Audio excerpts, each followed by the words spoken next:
First, we'll look into the meaning of farm mechanization, and then I'll move on to why it is necessary and what is being done by the government to help the farmers in terms of farm mechanization. Now, farm mechanization refers to use of machines for carrying out farm operations instead of the traditional methods. Traditional methods are using human labor and animal labor. So traditionally, we were using the bullock pairs or the buffaloes. Okay, and in some places like Rajasthan, okay, the camels were used to plow the land. So, or in some places, maybe even the horses. Horses were used to plow the land.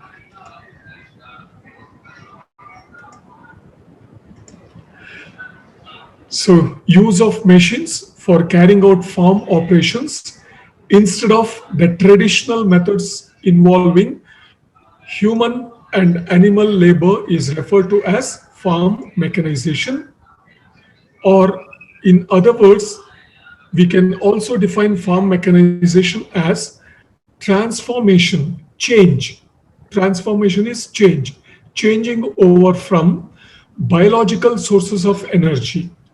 Biological sources of energy are again human and animal labor to mechanized source of energy.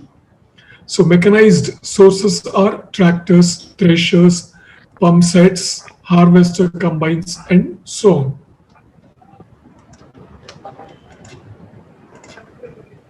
Types of farm mechanization. Either one classification is partial mechanization and complete mechanization. Okay, partial mechanization means machines are used in conjunction with the traditional implements on farms. That means both the machines as well as the traditional implements are used. In conjunction means along with, not separately, along with. Okay.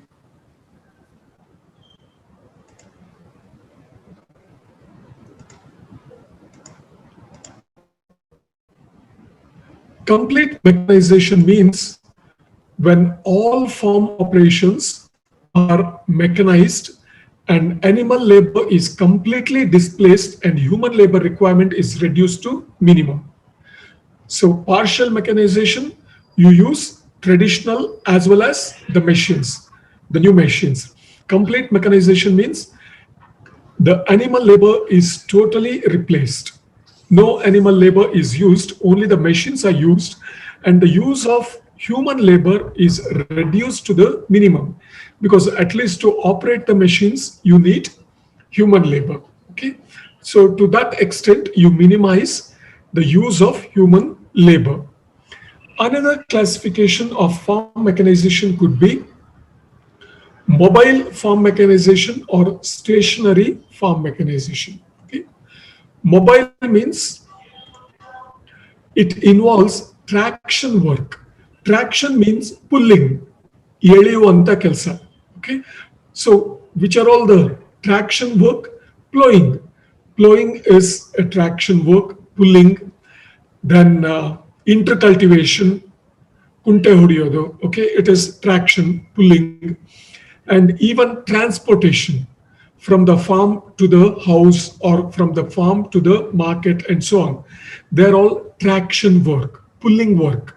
So mobile type of mechanization means that which involves traction work requiring pulling or drawing efforts such as plowing and land preparation, sowing, interculture, harvesting, hauling. Hauling is again pulling.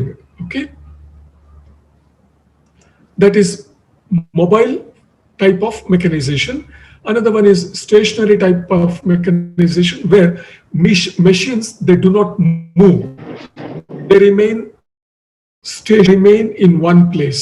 For example, it involves stationary work such as water lifting, pumping water from the bore wells or the open wells, water lifting, threshing, sugarcane crushing, and so on. They're all stationary type of mechanization where the machine is placed in one place, it is kept in one place, and it is used there itself. Then advantages of mechanization. It increases production because of timely operation. Nowadays, in the villages, we observe that labor is not available as and when it is required. So many a times people, the farmers have to depend on tractors for plowing, land preparation, and nowadays in our villages, even for paddy harvesting, labor is not available. So combine harvesters are used. Okay, so because of use of machines, timely operations are possible, and because timely operations are possible, it increases production. Then machines increase labor productivity. I think someone is, who is the Chandra or somebody, AMB0084. Please keep your, okay, I'll mute it. Okay, increases labor productivity. Machines increase output per unit of labor used, increases labor productivity. Lesser number of workers is used per hectare, but more capital and land per head. Okay, capital per labor is more because you are using machines. Your investment per labor is more because of use of machines, and land per head is also more because you are using machines, and quicker work is possible. Then mechanization helps in coping with peak period peak period of labor requirements. Okay, when we require maximum number of labor, one is either sowing or transplanting. If it is paddy, it is transplanting. In general, it is sowing. During that period, we need the maximum labor. Then weeding. At the time of weeding also, we need more labor. And at the time of harvesting also, we need more labor.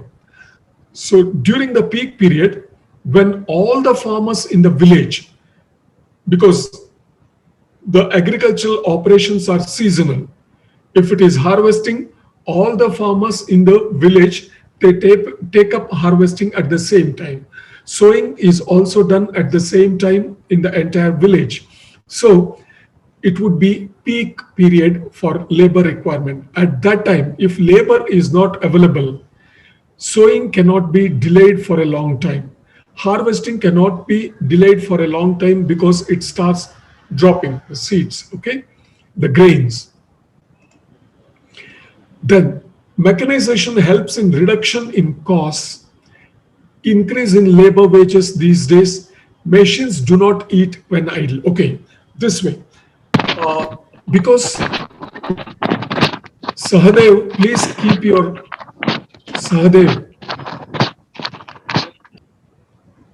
Okay. But Sahadev, off your mic. ಇಲ್ಲ ನಾನು ಮಾಡಿದ್ದೇನೆ. Okay. It helps in reduction of costs because instead of 10 laborers, 10 workers working for the whole day, if it is tractor, then you can get the work done within 1 hour or 2 hours, or combine harvesters. You can get the work done within 1 or 2 hours. So the cost per unit will be reduced. Okay. Then machines do not eat when idle. This is with respect to animal labor. Okay, if you maintain bullock pair, if you maintain buffaloes, okay, for plowing and other works, then if there is work, it's okay. Otherwise, during the other season, when there is no work, you have to feed the bullocks, you have to feed the buffaloes. But machines When you use, you have to feed them diesel or lubricant.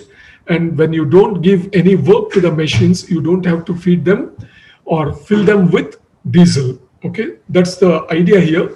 But the thing is, if there are animals, they provide dung, they provide farmyard manure. So, whereas bullocks eat even when there is no work. One way this is advantage. The other way, if you want to take up organic farming, then you need to have the animals. Okay. Then mechanization increases farm income because it transforms a traditional agriculture into commercial agriculture. Then mechanization helps in intensification of production, that is multiple cropping is possible because timely operations are can be taken up. Okay, whenever you require the labor, if it is not available, you have the machines, you can take up the work immediately.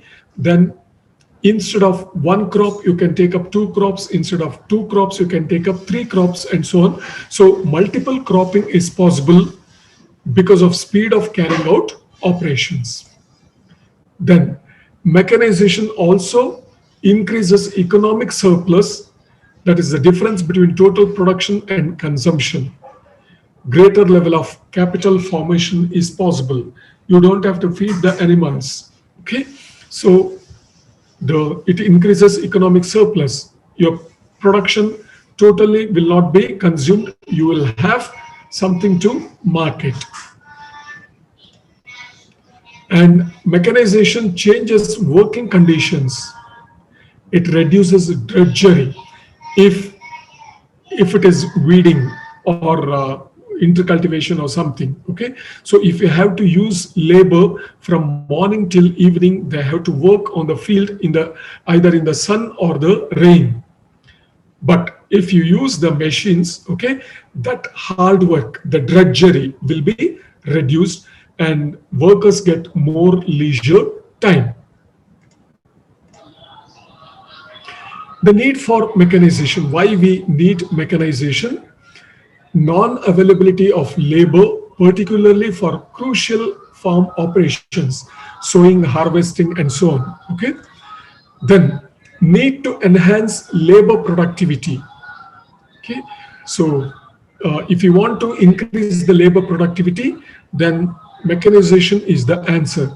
52% of workforce is engaged in agriculture, and its contribution to GDP is 14%.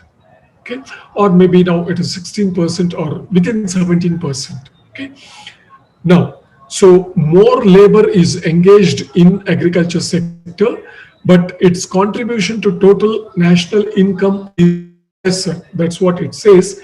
So you can withdraw some labor from agriculture sector and transfer it to other sectors. Then reduced drudgery of agricultural workers, as I mentioned earlier, their burden will be reduced. Agricultural workers' hardship will be reduced because of machines. Then increase in the agricultural wages, leading to higher cost of production. Now, these days, agriculture wages have gone up to a very high extent. 400 rupees, 500 rupees, 600 rupees per day. And in addition to 500 rupees per day of money wages, they have to be given meals. They have to be given some incentives, maybe like betel nuts, or in some places, even liquor has to be provided to the workers if you want them to come and work on the field. So those incentives have to be provided. So agriculture wages have increased, leading to higher cost of production. So machine could be one answer for that. Then enhancement in cropping intensity, production and productivity. Since the population is growing, there is a need to increase production. To increase production, you have to increase the productivity. To increase the productivity, you have to increase the number of crops per year, number of crops per season, and so on. So cropping intensity has to be increased. For that, mechanization will help. Then timeliness of farm operations. Since agriculture crops are season bound, agricultural operations are season bound, the operations have to be done within a few days when there is rain or when the crop is ripe. Okay, the grains are ripe for harvesting. Immediately it has to be done. So timely farm operations are required. So farm mechanization will help in that direction. Precise placement of inputs, thereby reducing wastage. So if for sowing, if you use the machines, okay, then the seeds will be placed in the appropriate distance and also depth. So it will reduce the wastage. Now, what the government, especially the Karnataka government, is doing in this direction, that is farm mechanization. So it has come up with Yantradhara scheme, Yantradhara or Yantradhara scheme, that is custom hiring. More than 80% of the farmers in our country, they are either small or marginal, having less than 5 acres of land. So each family, each farm household cannot own a tractor or a thresher or a harvester. Okay, it is not possible for each farmer to own the machines. It will be very costly. So custom hiring centers have been opened by the government, where the machines, it may be thresher, it may be tractor, it may be a harvester, the machines are available for hiring. ಬಾಡಿಗೆಗೆ ಯಂತ್ರಗಳು ಸಿಗ್ತವೆ ಯಂತ್ರಧಾರೆ scheme ನಲ್ಲಿ. So farmers can take the machines, use them, get the work done, then make the payment for that, the higher charges. ಬಾಡಿಗೆ ಕೊಟ್ರೆ ಆಯ್ತು. Okay, so government of Karnataka in 2010-11, in that financial year, they came out with Custom Hiring Services Center, CHSC, through Primary Agriculture Credit Cooperative Societies, Vyavasaya Seva Sahakara Sangha. In villages, Primary Agricultural Credit Cooperative Societies, or PACS, short form is PACS, Vyavasaya Seva Sahakara Sangha, they provide this facility, they operate them. Okay, custom hiring services centers are open now at Hobli level. Okay, so supplying tractors and associated implements and equipments under Rashtriya Krishi Vikas Yojana, RKVY. Under this scheme, the machines are provided on higher basis. July 2014, two private entities to run 178 such custom hiring services were engaged. Two private organizations were engaged by the government to run 178 custom hiring service centers, and for 6 years time period. One such private organization is Shri Kshetra Dharmasthala Rural Development Project, SKDRDP. Okay, Dharmasthala is a very famous pilgrim center in Karnataka, in Dakshina Kannada district, and Dr. Virendra Hegde, who heads that the pilgrim center, Dharmasthala Kshetra. Okay, so he has taken the initiative for rural development. So Shri Kshetra Dharmasthala Rural Development Project, they run most of the custom hiring service centers in the state in Karnataka. And the other private organization is the Indian Society of Agribusiness Professionals, ISAP. Okay, the Indian Society of Agribusiness Professionals, ISAP, they run about 17 such centers. SKDRDP runs 161 centers, and ISAP, they run about 17 centers in the state. So these equipments, they are provided at a rent which is 10 to 20% cheaper than the rate offered by private players. So in the rural areas, there are many people who own all these machines, and they provide these machines on higher basis, on rent basis, but the machines provided through these custom hiring centers, they are 10 to 20% cheaper, so it is helpful to the farmers. This is in brief about farm mechanization. If anybody has any question, you can ask me. Otherwise, I'll move to the next chapter.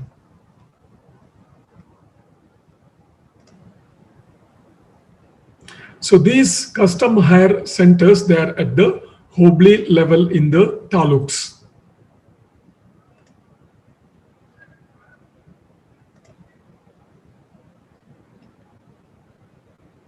Okay. Now I'll move to the next chapter.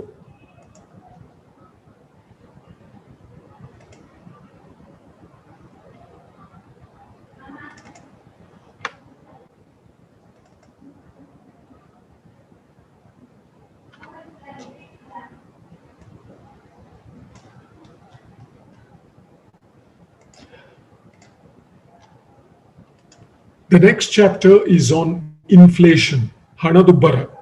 Okay. What do you mean by inflation? If there is increase in the prices, general price level, suppose there is increase in the price of rice alone, then we don't call it as inflation. If there is increase in the prices in general, in the entire economy, then we call it as inflation. Okay. So it is a general rise in price level. Inflation is a general rise in price level. Or it can also be defined as a situation when prices of all goods and services are rising continuously and constantly. Okay, not on one day or 2 days.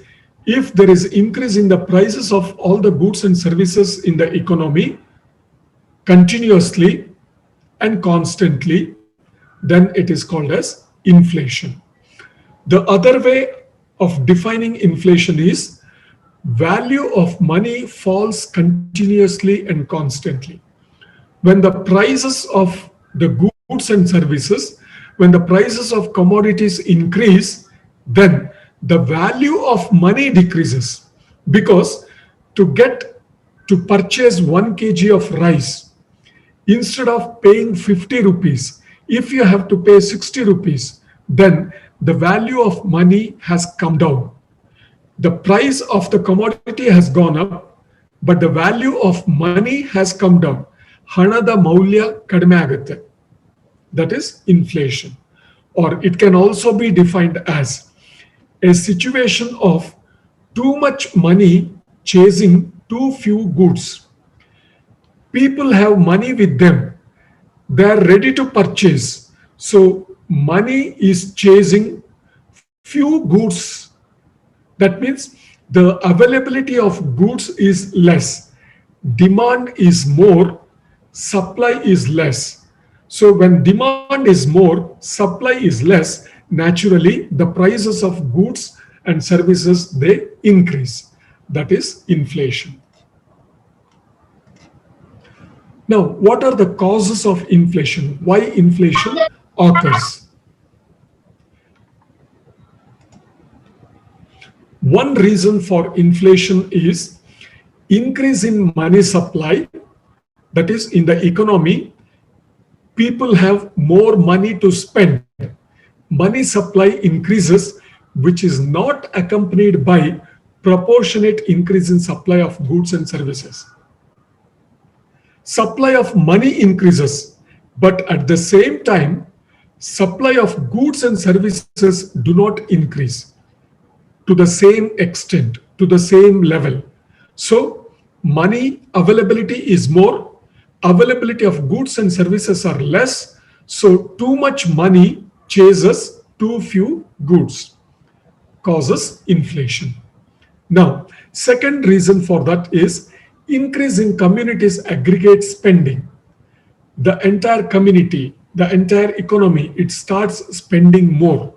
The total aggregate is total. Total spending is more. Total expenditure is more, leading to increase in demand and rise in prices.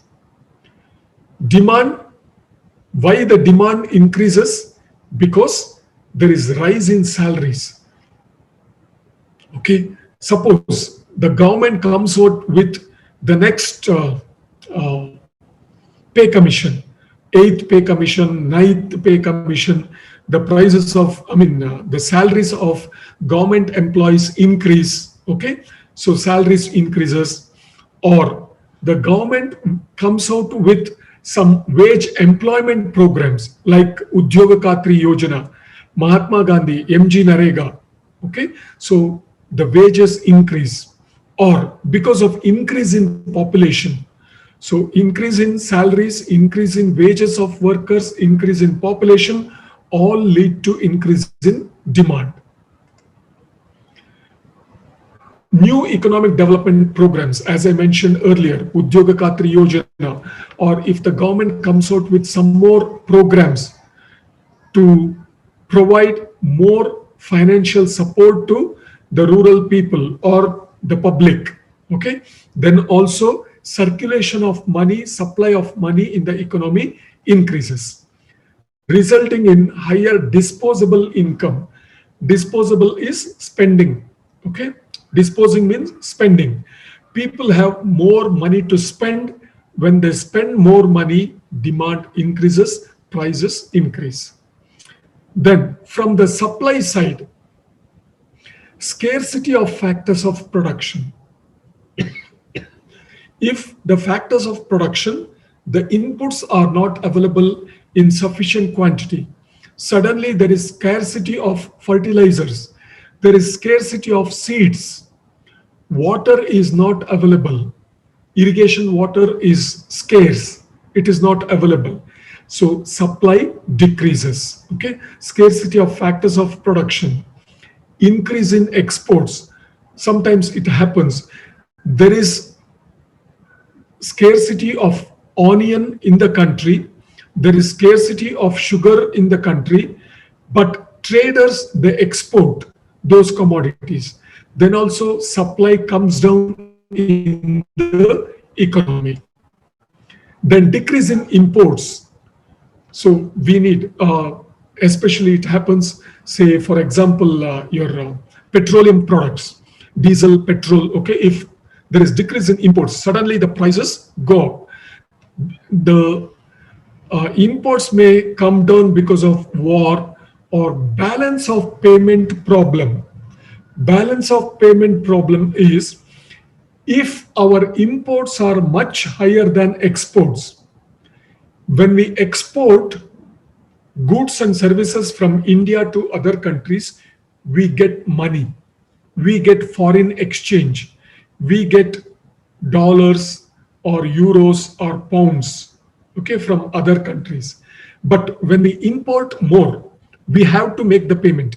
We have to make the payment in terms of dollars or euros or pounds and so on, because most of the countries, they do not accept Indian rupees. In the international market, Indian rupees, they do not have much value. So we have to make the payment in terms of dollars or euros and such widely accepted currencies in the international market. So when our imports are more, exports are less, what happens? We'll have less money to make the payment. So that is balance of payment problem. Balance of payment is there must be a balance between exports and imports.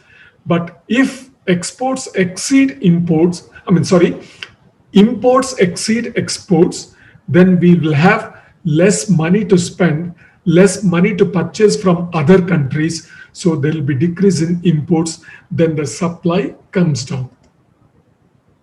Prolonged drought. If there is no rainfall for longer period, for 2 years, 3 years, 5 years, there is drought, then also supply comes down. Or prolonged industrial unrest. This is with respect to manufactured goods. Okay, if there is continuous strike in the industrial sector, then also supply comes down. Then the third cause of inflation could be excessive and undue speculation.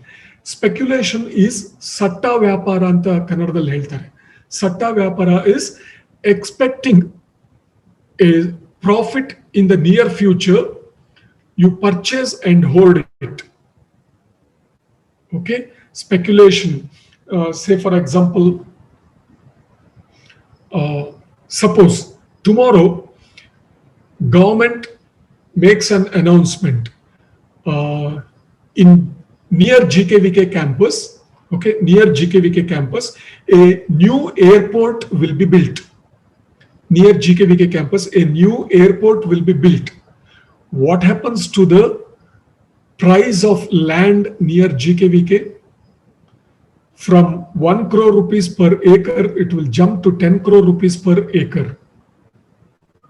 Because there are people who have money and they will be waiting for an opportunity to make profit. Okay, now they have not built any airport near GKVK. There is only a news that airport will be built near GKVK. Suddenly the land value near GKVK jumps, it goes up, it skyrockets. That is speculation. Just to make profit, you purchase and keep it. You purchase land, 10 acres of land today at 1 crore rupees per acre, and in another 5-6 months from 1 crore it becomes 10 crores. So for every 1 acre you make a profit of 9 crore rupees. That is speculation. Okay, similarly in agriculture commodities also there could be speculation, expecting the price of rice, oil and other things going up in the near future. People may purchase all those things and hold it. Hold it is keep it in stock, not selling it. Okay, hoarding and profiteering, making profit on the part of producers and traders. The producers and traders may indulge in speculation, purchase agricultural commodities and hoard them, stock them, and make profit whenever the prices go up. That could be one reason for inflation. Okay, and rise in cost of production in general. When the cost of production increases, the prices of the goods and services also increase. These are in brief the causes of inflation. Then coming to types of inflation. Okay, on the basis of causes of inflation, types of inflation classified based on the causes of inflation: demand pull inflation, and the other one is cost push inflation. Demand pull inflation, that means demand, excess demand, higher demand, demand more than supply. Okay, excess demand pulling up the prices. If because of higher demand the prices are pulled up, prices go up, then it is called as demand pull inflation. Cost push inflation is if the cost of production of goods and services increase, then the cost of production pushes the price up. So demand pull inflation and cost push inflation. Demand pull inflation, when the aggregate demand for goods and services rises faster than the aggregate supply of goods and services. If the total demand for goods increases at a faster rate than the total supply of goods and services, then there would be demand pull inflation. The excess of demand over supply pulls up prices, ಮೇಲೆ ಎಳ್ಕೊಳ್ತಾವೆ. Cost push inflation, a rise in wages or profits and taxes brings about cost push inflation. If the wages of workers increases, cost of production increases. If the profit level to be earned by the producers increases, then the cost increases. If the tax burden on the producers increases, then the cost goes up. When the cost goes up, then the prices will be pushed up. Sir, can you again explain the cost? Cost push. Suppose cost of producing 1 quintal of rice, suppose cost of producing 1 quintal of rice is 2,000 rupees. Okay?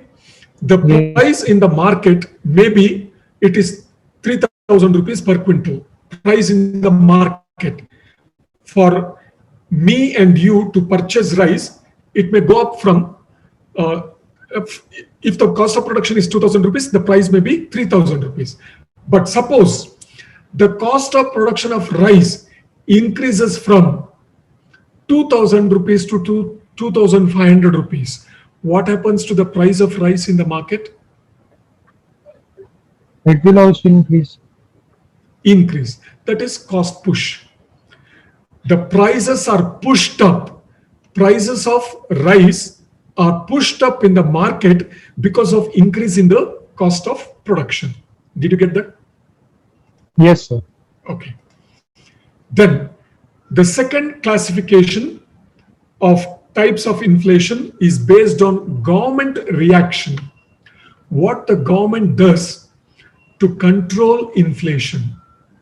Okay. So what the government does to control inflation, based on that, inflation can be classified into different categories. One is open inflation. The other one is suppressed inflation. Okay. Open inflation and suppressed inflation. Open inflation means it occurs when government does not attempt to restrict the inflation. If there is inflation in the market, if there is inflation in the economy, but government doesn't react to that, government does not do anything to control the inflation, then we call it as open inflation. Okay. Then in a free market economy, where prices are allowed to take their own course, open inflation occurs. Okay, we have seen different types of economies, right? Open market economy, then socialistic economy, mixed economy, and so on. So in case of a free market economy, where prices are allowed to take their own course, so government doesn't interfere with the prices, then open inflation occurs. Suppressed inflation. It occurs when government prevents the price rise through price controls or rationing. Okay, whenever the prices go up, if the government puts a ceiling limit, upper limit on the price, no trader can sell rice at a price higher than 50 rupees per kg. If the government puts a limit on that, then it is called as suppressed inflation. Okay. Or rationing. Whenever the prices go up, immediately what the government does, it releases rice, wheat, then pulses through ration shops or fair price shops. That is suppressed inflation. It is also known as, another name for suppressed inflation is repressed inflation. Both mean the same. But it leads to corruption, because when you put an upper limit on the price, or when you start supplying the commodities in the ration shops, immediately there will be corruption, black marketing. They won't sell in the open market, because open market price is 50 rupees per kg. What they do is, if you contact the trader, he'll say, okay, I'll supply, but the bill will be for only 50 rupees, but you have to pay 60 rupees or you have to pay 70 rupees. It is not available. Okay. So there would be corruption. There would be black marketing, or artificial scarcity may be created. Okay. So government fixes the price at 50 rupees. Every trader will put the board, no stock, no stock, no stock, because he doesn't want to sell at 50 rupees. So he'll put no stock board, and tomorrow when the government cannot supply, immediately the prices go up and they will make profit. Okay, so suppressed inflation. However, when government removes its controls, it becomes open inflation. After suppressed inflation, if the government feels that it cannot control it, if it lifts the controls, then it leads to open inflation or gets converted into open inflation. Then, Sir, huh, sir, but if in suppressed inflation, if the government does not hike the prices and the traders goes on stocking the product, so what will happen? They would be always in loss, sir. who will be in loss? Sir, traders, sir, if No, no, no, no, the no, no. commodity is perishable, No, traders will not be in loss because I and you, we have to purchase, we have to live. yes, sir. So we will pay higher price. Okay. Sir, then if government applies suppressed inflation, so he should be have some check method so that he can control. Yeah, that's corruption. what. That's why they try to supply these goods through fair price shops. Okay. And they also, the government also goes for raids. You know, raids. Okay, so whenever they get the news that such and such traders are hoarding, they are keeping all the items as stock, they are not selling it, immediately the government officers may raid the those godowns and take out all the stocks. That Sir, is but also according resorted to to. Yeah. yes, sir. Yes, sir. Yes, sir. Sir, but according to the new farm bill, sir, the government has means uplifted the restriction of upholding the stock, sir. No. That is a different reason. The reason for that is, so earlier the processors, they were finding it difficult because if you put a lot of restriction on holding, I mean stocking, holding is different. Holding is illegally doing it. Okay, so what we are talking now is illegal stocking. But what you're referring to is legally stocking it so that they can use it for processing. Okay, sir. Okay. Now, based on the rate of rise in prices, at what rate the prices increase, based on that, inflation can be classified into many categories. Okay. Creeping inflation. Creeping, you know, creepers, they just ತೆವಳೋದು ಅಂತಾರೆ ಕನ್ನಡದಲ್ಲಿ. Okay, creeping, like small babies. Okay, they cannot walk. Okay, they creep on the floor. Creeping inflation.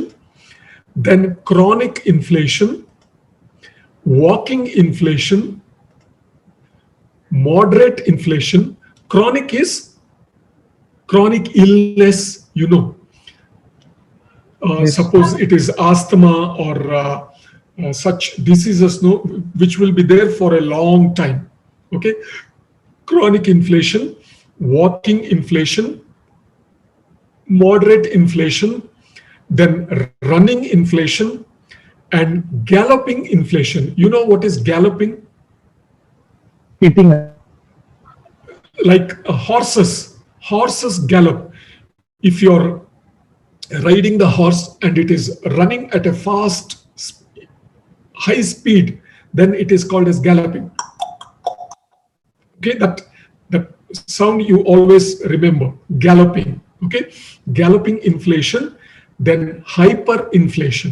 So based on the rate of rise in prices, inflation can be classified as creeping inflation, chronic inflation. Creeping is very slow, chronic is for a long time, walking a bit more speed, then moderate inflation, running inflation, galloping inflation, hyperinflation. So the speed goes on increasing. The rate of change in the prices, rate of increase in the prices, it goes on multiplying. Okay. Now we'll look into each one of them. First, creeping inflation. Creeping inflation means when the prices are gently rising, slowly rising, it is referred to as creeping inflation. It is also known as a mild inflation or a low inflation. Now, the rate of increase in inflation will be up to 3% or less than 3%. Actually, they say creeping inflation is good for the economy. Okay, if the inflation rate is mild inflation or creeping inflation less than 3% per annum, then it is good for the economy. Why? Because when the prices go up, the profit level increases when the profits of the producers. When the profits increases, producers produce more goods. Okay, so it is good for the economy, they say, if it is mild inflation or creeping inflation. Then chronic inflation. So this 3% per annum, it is given by R.P. Kent. Okay, he said if it is 3% or less, then it is creeping inflation. Then chronic inflation, if creeping inflation continues for a long period, then it is called as chronic inflation. Okay. It is also known as secular inflation. Other name for chronic inflation is secular inflation.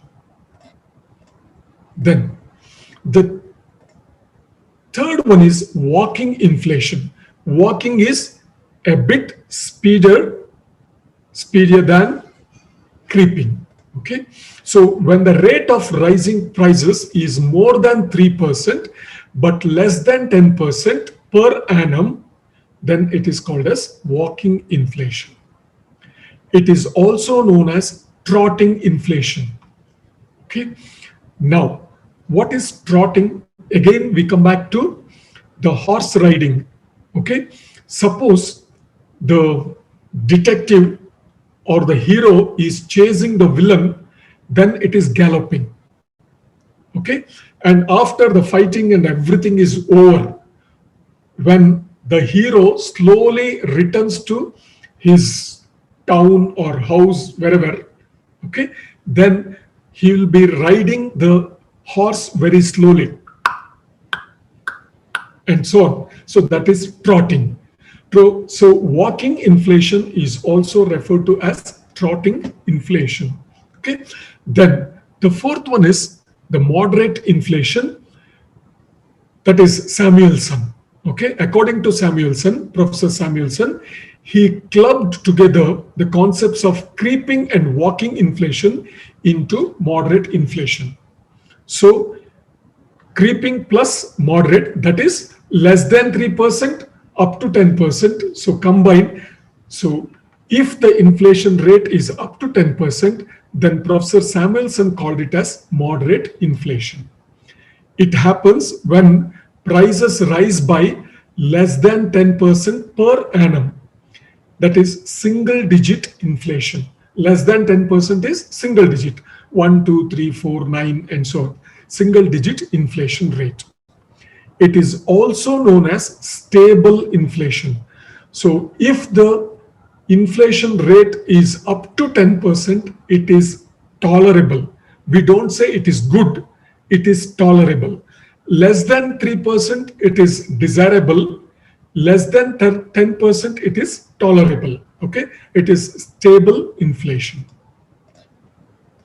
Then the fifth one is running inflation. The rate of inflation increases.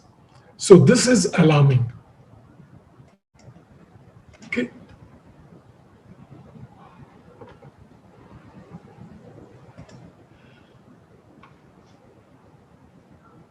Walking inflation up to 10% is moderate inflation. It includes creeping also. Okay. It includes creeping also. If it is up to 10%, then it is walking inflation. also moderate inflation. Okay, running inflation, a rapid acceleration in the rate of rising prices. What is that rate? It occurs when prices rise by more than 10% in a year. This is alarming. Up to 10% it is tolerable, but more than 10% it is alarming. Okay. So economists have not suggested a fixed range for measuring running inflation, but usually it is considered between 10% to 20% per annum, a double-digit inflation rate. Okay, double-digit inflation rate, 10 to 20%, it is called running inflation. Galloping inflation, ನಾಗಾಲೋಟ ಅಂತ ಕರಿತೀವಿ ಕನ್ನಡದಲ್ಲಿ, ನಾಗಾಲೋಟ. Okay, galloping inflation.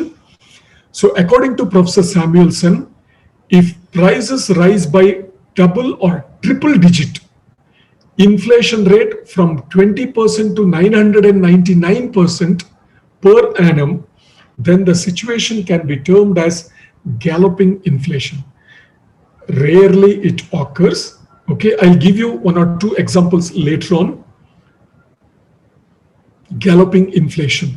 It is also referred to as jumping inflation. Okay, jumping inflation, galloping inflation. And the last one is the hyperinflation. So galloping inflation itself is up to 999% inflation per year. Hyperinflation means more than 1000%. Okay, so it refers to a situation where the prices rise at an alarmingly high rate. The prices rise so fast that it becomes very difficult to measure its magnitude. Very difficult to measure to what extent the prices are increasing. You take money in a bag, in a gunny bag, ಒಂದು ಗೋಣಿ ಚೀಲ ತುಂಬಾ ದುಡ್ಡು ತಗೊಂಡೋಗಿ small basket you bring the commodity. That will be the situation. When you start from the house, the price will be 100 rupees per kg. When you go to the market, it will be 200 rupees per kg. So that is hyperinflation. Okay. Did this happen? Yes. We'll look into one or two examples. Prices rise above 1000% per annum, 4-digit inflation rate. Value of the national currency, that is the money of an affected country, reduces almost to zero. Whether you have 2000 rupees with you, 1000 rupees with you, 500 rupees with you, nobody will be ready to accept it because it doesn't have any value, because the prices are going up at such a fast rate. Paper money becomes worthless and people start trading either in gold and silver, or sometimes use the barter system, because the paper currency, the paper money you have, it doesn't have any value. Either you have to purchase commodities by giving gold or silver or other commodities. Your currency, 100 rupees, 200 rupees, 500 rupees, 2000 rupees, nobody will accept. That is hyperinflation. Two worst examples of hyperinflation in the recent history were in Hungary, an European country. Hungary, it happened in the year 1946. And another example is Zimbabwe. You're all familiar with Zimbabwe because it is one of the cricketing nations which plays cricket. Okay, Zimbabwe. During 2400 to 2009, during those years, it experienced hyperinflation when Robert Mugabe, notorious person, Robert Mugabe, he was the president of Zimbabwe, hyperinflation occurred. Okay, this is in brief about the classification of inflation. Now, how to control inflation? I have 3 minutes left. How to control inflation? There are 3 methods to control inflation. One is the monetary measures. Monetary measures is availability of money in the economy. Controlling or changing the availability of money in the economy with the people is monetary measures. Second one is fiscal measure. Fiscal measure, again, the idea is the same, but it is mainly through taxes, tax rate, income tax, GST, and so on. All the taxes and also government spending on various projects, various schemes. In monetary measures, it is related to the bank interest rates, supply of money to the economy controlled through bank rates or interest rates charged by the banks. That is monetary measure. Fiscal measure, it is through taxes and government spending. And the third one is physical measures.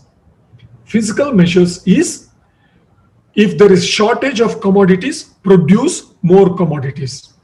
If there is shortage of commodities, import commodities from other countries. That is physical measures. So monetary measures, fiscal measures, and physical measures. These are the three methods to control inflation. I'll take up each one of them, monetary measures, fiscal measures, and physical measures in the next class. So because I have only a few seconds left, if there are any questions, you can ask me. So, Huh. so does every commodity prices go through all the levels of inflation, or it becomes a particular type? Like in hyperactive, it goes through creeping, moderate, walking, running, and then it goes to hyperactive, or it hyper then or directly. So like that. No. Usually what happens is it starts with creeping. Usually it would be there. We also have creeping inflation. Okay. So creeping would be there and it goes on increasing the speed. But if you don't take appropriate measures to control it, then if it goes out of control, then it may lead to galloping, hyper, and so on. Okay, sir. Okay, sir. There is one more chat box. If price of goods and services is decreased continuously, we'll take up in the next class. Okay. So increase in prices is inflation, decrease in prices is deflation. Inflation is increase in price, deflation is decrease in price. When inflation occurs, the value of money comes down. When the deflation occurs, value of money goes up. That was Bhanu Kumar. Okay. Sir, how Indian rupee got into so much like in very worse conditions and now? No. It all depends on the economic conditions also. Okay.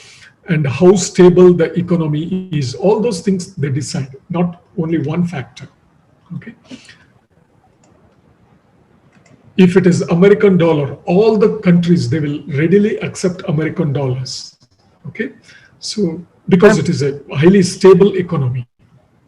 Sir, before the open economy of India, it was a closed economy. Then the price was No. We didn't have closed economy. We didn't have closed economy. The thing is, see, we have gone through all the worst conditions during when we got the independence. Okay, so feeding all the bellies, feeding all the stomachs in the country was also a challenge. Food production was at a lower level. So slowly we have been improving, but still we have not reached that stage. Okay, so maybe if the conditions improve in another few decades, we may become a stable economy. Then all the countries, they may look up to India, they may accept Indian currency, but not at the present. Okay? Yes, sir.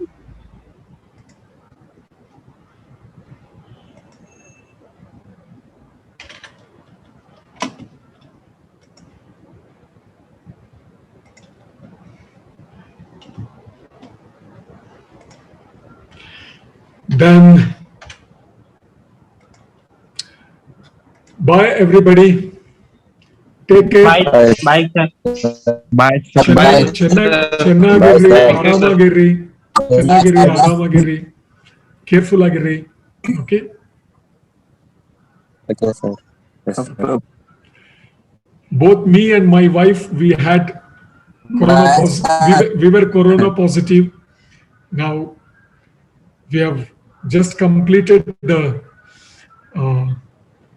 home isolation. Okay. Bye. Be safe, sir. Bye, sir. Thank you.